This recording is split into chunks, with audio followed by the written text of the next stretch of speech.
A mansidão, irmã da humildade. A humildade nós já trabalhamos em uma outra live, é a virtude na qual a pessoa reconhece a sua pequenez e, ao mesmo tempo, a sua grandeza. A sua pequenez diante de um mundo que funciona com leis e que nós somos pequenos para compreender tudo isso, mas, ao mesmo tempo, temos um potencial enorme para cumprir essas leis, viver em paz, em harmonia conosco. A mansidão é a virtude irmã, por quê? Porque ela está ligada à lei de mansidão, que nos convida a aceitar as coisas como elas são. Aceitar que existe um arquétipo primordial, que popularmente é conhecido como Deus, que criou o universo com leis para funcionamento desse mesmo universo. Existem leis que estão ligadas ao mundo físico, existem leis que estão ligadas ao mundo moral, às questões profundas da vida. Então, nós temos as leis morais, a lei de humildade, a lei de mansidão, a lei de liberdade, a lei de amor. Todas essas leis estão no código moral de leis que todo ser humano traz na sua consciência. E todas as vezes que nós fazemos um exercício de virtude, nós estamos cumprindo essas leis. E, ao cumprir a lei, nós geramos para nós mesmos harmonia, equilíbrio, todo um estado de paz interior ao cumprir as leis. Todas as vezes que nós nos revoltamos e não cumprimos as leis, nós vamos sentir muito peso, muita aflição, muito sofrimento. E vamos nos perturbar, nos desequilibrar com isso. Então, o que é a virtude da mansidão? É essa virtude em que a pessoa aceita a vida como ela é. Então, na vida, nós vamos passar por muitas experiências de desafio. O que são experiências de desafio dentro da visão da psicologia consciencial? São experiências que nos desagradam o ego.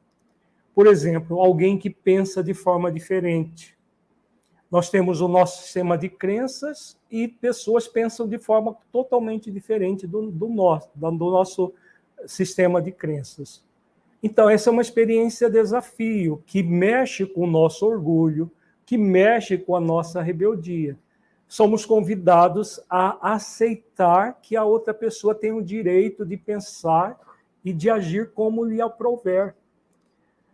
Nós temos um dever consciencial de aceitar o funcionamento do mundo externo, do mundo, de tudo aquilo que ocorre, da forma como Deus criou.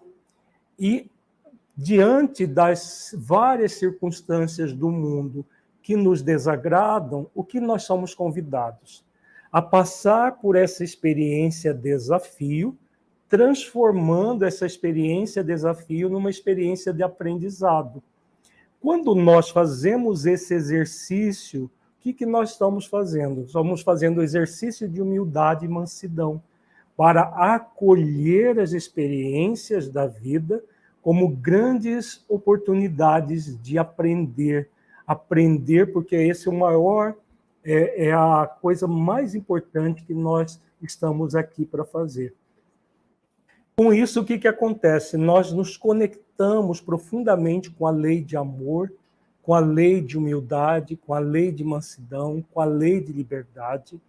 E, em vez de entrar no desejo de onipotência, de mudar o mundo, nós vamos exercitar o poder de realização, que é o poder de realizar esforços de transformação da nossa vida, nos tornando pessoas cada vez melhores, cada vez mais harmonizadas, cada vez mais equilibradas. Então, a pessoa se liberta tanto do desejo de onipotência, da prepotência e da impotência, por meio do poder de realização, intimamente ligada à questão da mansidão. Então, ela aceita que tem coisas que ela não tem o poder de mudar. Ela não tem o poder de mudar os outros, o que os outros pensam, o que os outros sentem, o mundo externo, as questões climáticas. Ela não tem o poder de mudar as coisas de fora. Ela tem o poder enorme de mudar as coisas de dentro. Então, em vez de ilusão de controle, ela exercita a virtude do autodomínio. O que em mim eu sou convidado a mudar, a transformar, para ver as coisas como elas são, trabalhando em função da transformação daquilo que eu posso. Nós temos um poder enorme dentro de nós, inclusive esse poder de influenciar as pessoas à nossa volta. Nós não temos o poder de mudar o que elas pensam, mas temos o poder de influenciar. Então, se você reflete a vida de um ângulo que você acha que é mais amplo do que a outra pessoa, você não vai bater de frente contra a pessoa, porque isso só gera revolta. A sua revolta gera revolta no outro. Você vai estimular o outro, se for possível, a refletir. Você vai colocar aquilo que você pensa, como você sente as coisas, e deixa que a outra pessoa reflita para que ela assimile, se for o caso, aquilo que você estiver querendo, de alguma maneira, influenciar. Então, é assim que age uma pessoa que exercita a mansidão. Ela age com flexibilidade, com paciência, com tolerância, no sentido de que respeita o direito do outro, pensar o que lhe aprouver. E se for uma pessoa próxima, alguém que a pessoa tem o dever de orientar, ela orienta dessa maneira, refletindo juntos, mas dando o direito do outro de pensar como lhe aprouver. Então, quando nós exercitamos essas virtudes, a pessoa vai se preenchendo de suavidade, de leveza, de flexibilidade, todo aquele sentimento de irritação, de raiva, de contrariedade, de agressividade, vai diluindo, diluindo até se tornar esse estado de mansidão. Então, toda virtude nós somos convidados a exercitar e tornar um estado interior.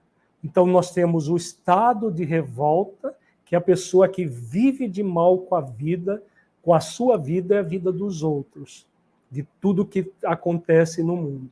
Existe o estado de mansidão, em que a pessoa ela trabalha em função de aceitar o que não pode mudar e focar naquilo que ela pode. Ela está sempre se fazendo uma pergunta, que é uma pergunta muito simples: o que eu posso e o que eu não posso.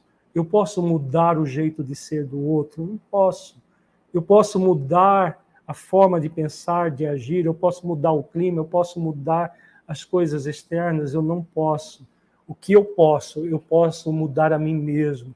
Eu posso acolher tudo isso e trabalhar em função de ser uma pessoa cada vez mais acolhedora, cada vez mais humana, cada vez mais respeitosa de si mesma e dos outros. Então, quando nós fazemos isso, o que acontece? Todo um estado de mansidão vai tomando conta da nossa vida. E o resultado é uma vida com muito mais suavidade, com leveza, em que a pessoa sente fluir a vida dentro de si e não vive mais na retranca, naquele processo agressivo do estado de rebeldia.